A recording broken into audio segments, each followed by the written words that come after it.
Olá, estamos começando mais um Em Foco, o programa que você acompanha toda quarta-feira a partir do meio-dia, programa inédito aqui no canal 2 da NET em São Vicente, e depois em vários horários, em horários alternativos, além do Em Foco, também você poder acompanhar pelas redes sociais, nas da TV Primeira, YouTube, Face e nas minhas redes sociais, clicando lá Humberto Perina.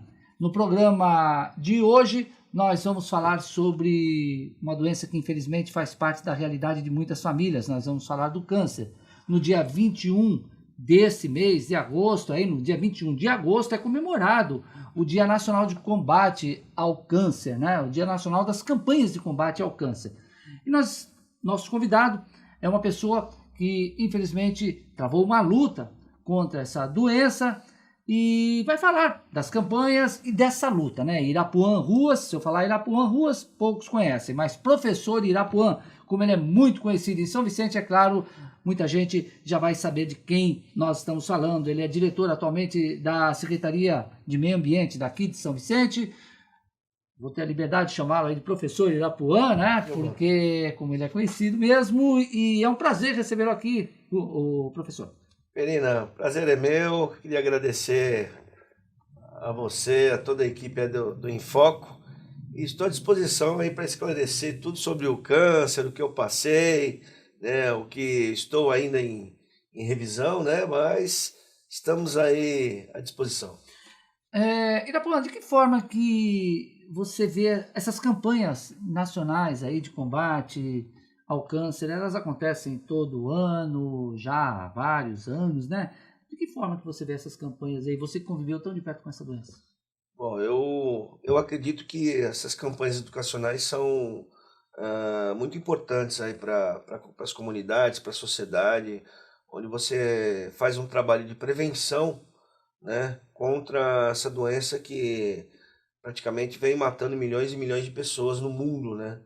Então, não só na parte alimentar, na parte da saúde, mas na saúde emocional também. É muito importante fazer esse tipo de prevenção, né, com educação e reeducação alimentar, atividade física, isso é muito importante também. A abordagem dessas campanhas, na tua opinião, ela está correta? É assim mesmo? É, a abordagem hoje em dia dessas campanhas, elas são praticamente superficiais, né? Elas tratam, vamos abordar o cidadão, falar sobre a prevenção do câncer, o que ele tem, o que não tem que fazer, mas tem que ir um pouquinho mais a fundo, porque o ser humano ele precisa querer se tratar e querer se curar, né? A primeira mensagem que ele recebe após do médico que tem uma doença como essa, ele cai num abismo sem fim. Então, se não tiver uma boa cabeça para poder se restabelecer, nenhuma campanha, nenhuma prevenção vai ser suficiente para poder levantar ele. Bom, vários fatores aí acabam acarretando um câncer, né? A própria genética, alimentação, o estresse, enfim. Mas até que ponto a conscientização ajuda nessa prevenção? Olha, conscientização é tudo, né?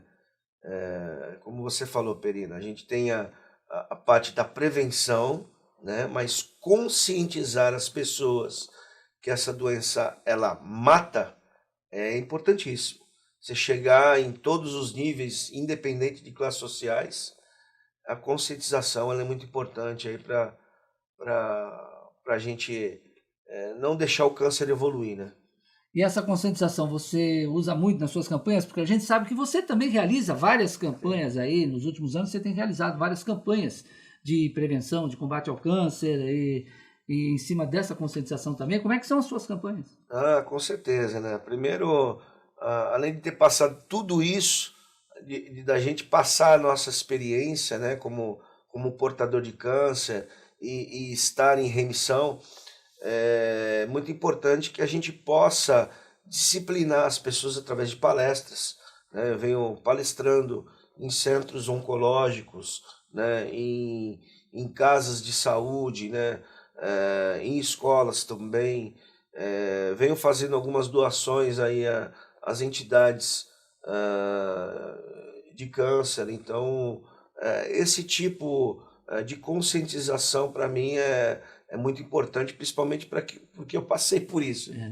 Preciso conscientizar as pessoas, porque como você disse, o câncer mata, é verdade, o câncer mata. Só que muita gente também sobrevive ao câncer. Opa. E é preciso dar força para essas pessoas em cima da conscientização, enfim, e de mostrar de que forma que elas podem enfrentar esse momento tão difícil. E é sobre isso, inclusive, que a gente volta a falar no segundo bloco com o professor Irapuan, porque aí ele vai falar de como foi a luta dele no combate ao câncer, enfim, sobre a experiência que ele teve e vai dar dicas, é claro, vai falar para as pessoas das melhores formas aí da gente passar por um momento tão difícil. É que existem melhores formas, mas devem existir alguns caminhos que tornam esses momentos aí menos dolorosos, né? A gente vai fazer uma pausa, rapidinho, a gente volta já já com o professor Irapuan falando sobre esse tema tão importante que é o câncer. Rapidinho, a gente volta já já.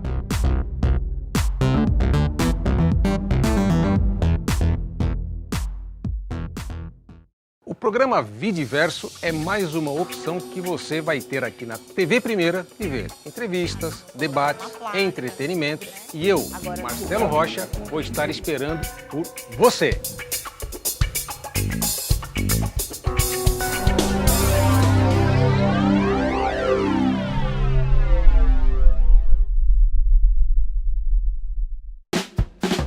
Quando o bebê está satisfeito durante a amamentação, ele larga o peito, né? Então o bebê, quanto tempo dura uma mamada? O tempo que o bebê quiser. Geralmente de 20 a 40 minutos, se é um recém-nascido, e quando o bebê é um pouco maior, a partir de quando ele já tem meses, às vezes em 5 minutos esvazia a mama da mãe. O importante é ele largar o peito e aí a mãe vai perceber o rostinho de satisfação do bebê.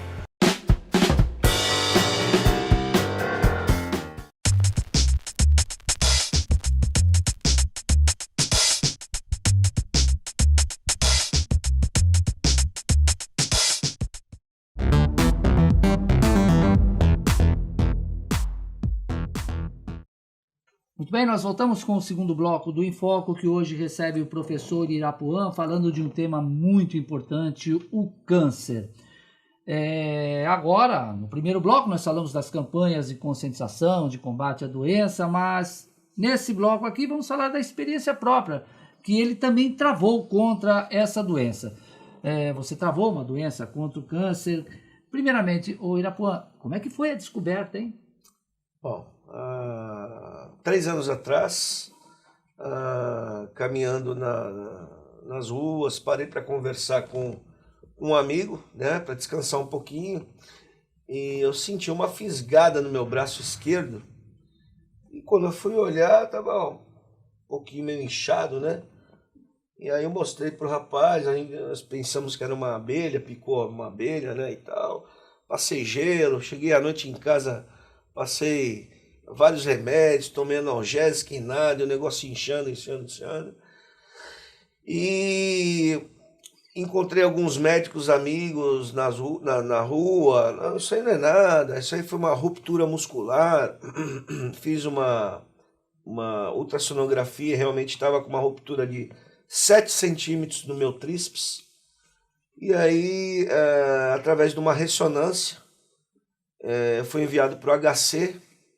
E no HC eles fizeram uma ressonância e lá eles detectaram que eu estaria com um tumor. Aí bastaria saber se era maligno ou benigno, né? Após 3 meses fizemos uma biópsia e essa biópsia ela alegou que foi um tumor maligno grau 3.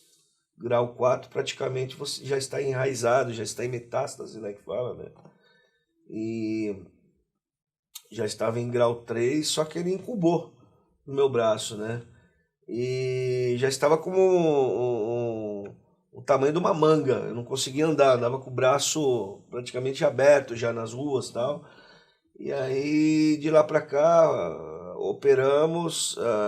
No dia 25 de outubro de 2017, eu decidi, após o meu aniversário, que era dia 24, decidi fazer a primeira quimioterapia.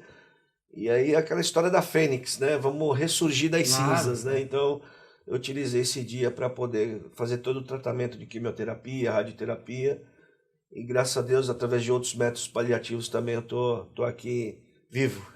Quer dizer, e 2, 3 dias antes de você descobrir, quer dizer, foi uma coisa muito rápida, então, assim, até você descobrir mesmo, 2, 3 dias antes de você descobrir esse calombo no braço, praticamente era imperceptível, não? Imperceptível, né? Na verdade, o que acontece? Eu dava aula em 2 faculdades, né? Em Itanhaém e Praia Grande, depois de ser dispensado após 10 anos, e roubaram a moto da minha esposa no mesmo dia. Eu recebi uma descarga de adrenalina muito grande, né?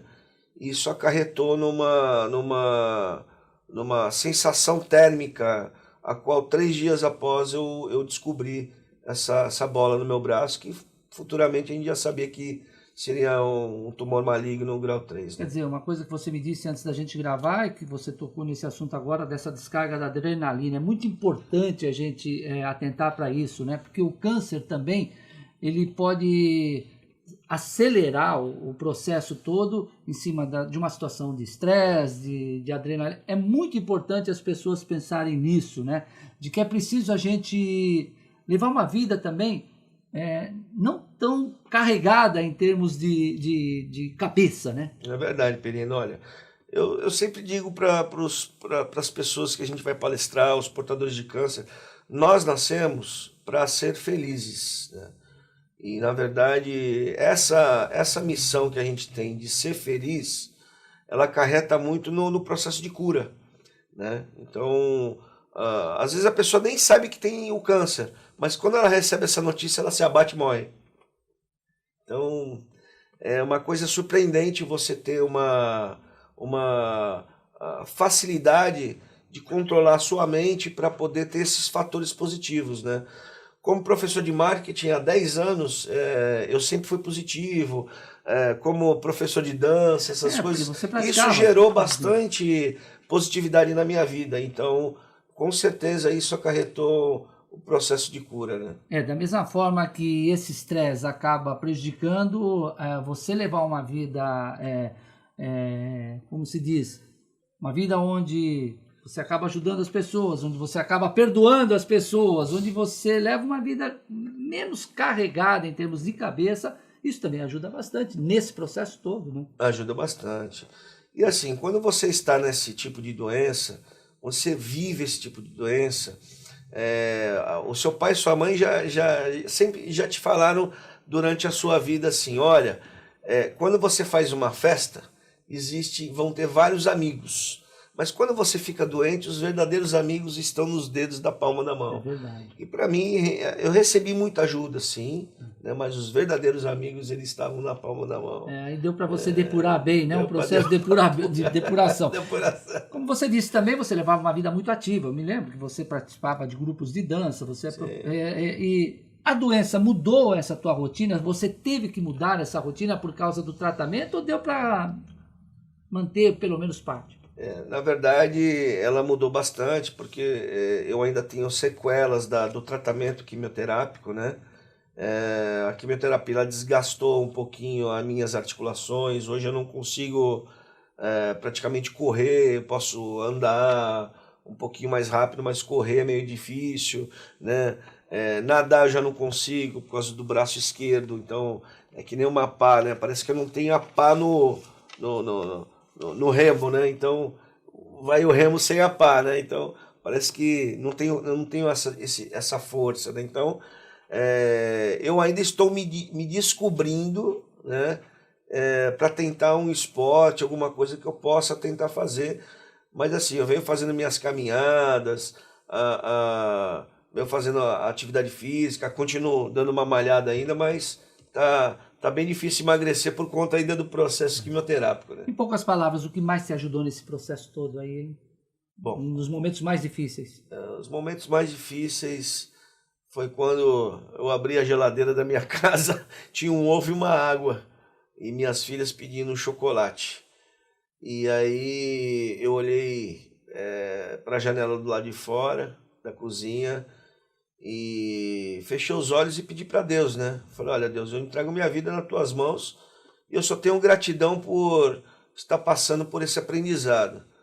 E a partir dali começou a acontecer coisas maravilhosas, né, na minha vida. Pessoas chegando com cesta básica na minha casa, né, e eu assim com uma situação financeira que eu consegui antigamente me manter muito bem. Então, quando se passa por esse processo, realmente você não é só a doença, mas a situação financeira, a família, né, muitos da família se afastam também. Então você não pode se magoar, você tem que se deixar levar, ser feliz, procurar as coisas positivas, né? Isso seria então também a principal lição que essa triste experiência te deixou? Que lição que você Perina, diria? É um aprendizado. Isso é um aprendizado de vida. Você aprende a ser mais humilde, aprende que aquela comida de manhã você tem que agradecer, que você tem que deitar e agradecer porque você está vivo. A valorizar a vida. A valorizar a vida. Aquela modelo que morreu, a Naila, ela falava muito nisso nas redes sociais, né? Que ela estava na cama ali, e super famosa, e ela falou assim, olha, eu daria tudo que eu tenho por 1 minuto de oxigênio. Então, a gente que passa por isso realmente sabe que essas coisas são fundamentais para a gente existir. Mas Deus é tremendo e estamos vivos. É isso aí. Olha, infelizmente o nosso tempo está acabando aqui. Eu quero agradecer a presença do professor Irapuã, ele que viveu uma batalha contra o câncer aí. Graças a Deus, o pior, tudo indica que já passou mesmo. Graças a Deus, muito obrigado aqui, eu tenho a dizer a você. Muito obrigado por você compartilhar com a gente essa sua experiência, esse momento tão difícil de vida que a gente sabe que muitos não gostam nem de lembrar, e muito obrigado por você se dispor a vir aqui e compartilhar com a gente desse momento tão difícil de vida. A gratidão é minha, né? E é muito importante a gente testemunhar esse fator da nossa vida para que as pessoas tenham a consciência que o câncer tem cura. Basta querer, né? É isso aí, olha, gente. A gente fica por aqui, mas você já sabe, a gente volta na próxima quarta-feira com um enfoque inédito pelo canal 2 da NET em São Vicente. Você pode acompanhar também em vários horários alternativos e nas redes sociais. Lembrando mais uma vez, nas redes sociais da TV Primeira, YouTube, Face e nas minhas, lá clicando Humberto Perina, tá certo? A gente volta então na próxima quarta-feira com mais um enfoque inédito e eu aguardo vocês. Tchau, gente.